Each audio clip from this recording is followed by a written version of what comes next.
Good morning guys, welcome to my video of troubleshooting. Isang araw lang paggamit, bulik naman po ang sakit. Empty naman ang evaporator tank, ayaw makatanggap ng tubig galing sa bomba.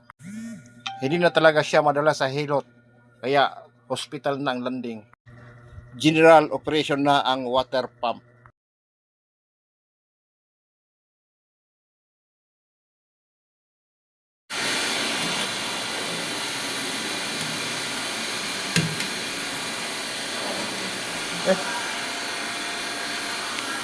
Bakit?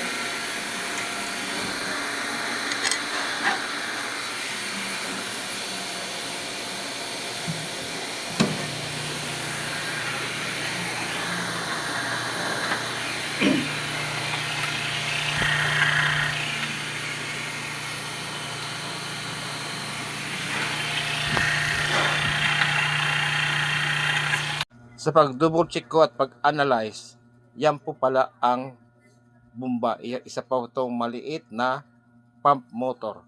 Made in China. Wala po dito mabibilhan ng spare part nitong bomba. All nameplate and marker are word in China language. May kausap akong aircon technician. 5,000 daw ang sale niya nito pag-repair ng bomba ng tubig ng ice maker machine. Na-scam ako. Akala ko suction pump iyang bomba na kulay blue.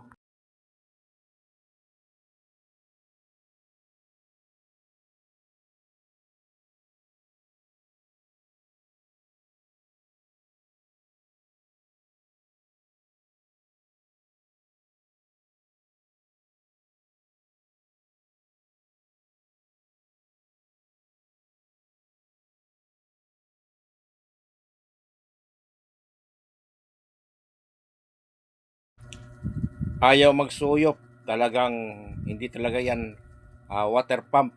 Ito pala ay planetary drive motor. Itong hose na hinahawakan ko maliit na nakikita may display parang timer, isang pitik, isang talsik ng tubig.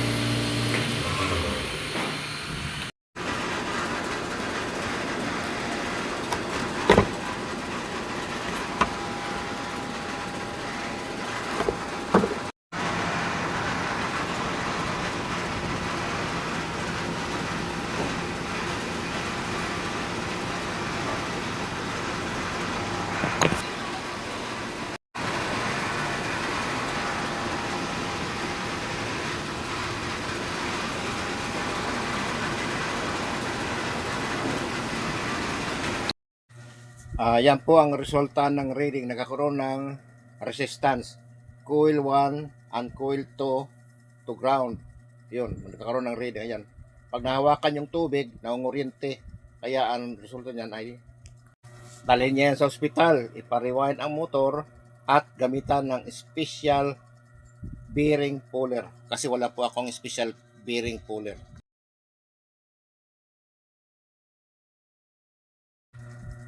Gumana na po ang bomba na dara sa hilot. Kaso isang araw lang na paggamit, ayan, gumagana. Pero isang araw lang, babalik uli pag-frozen yung bearing.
Eh,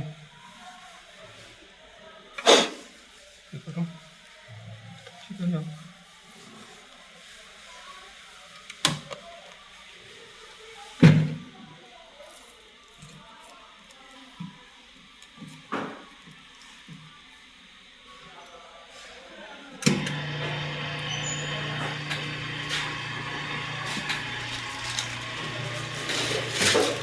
Ha? Nakuha na?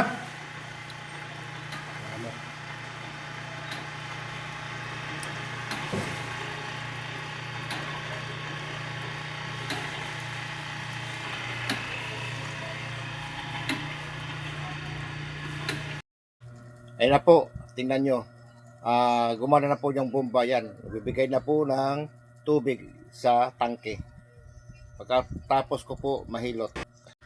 Pero kinabukasan, babalik uli na hindi magbibigay ng tubig. Yung bearing ay frozen. Matigas na po. So, ang desisyon niyan ay palitan ng bago, dalhin sa ospital at i-rewind. Yan, nakita niyo nyo? Yan, bibigyan na po na siya ng ice bricks. Isang araw lang yan, bukas masisira uli.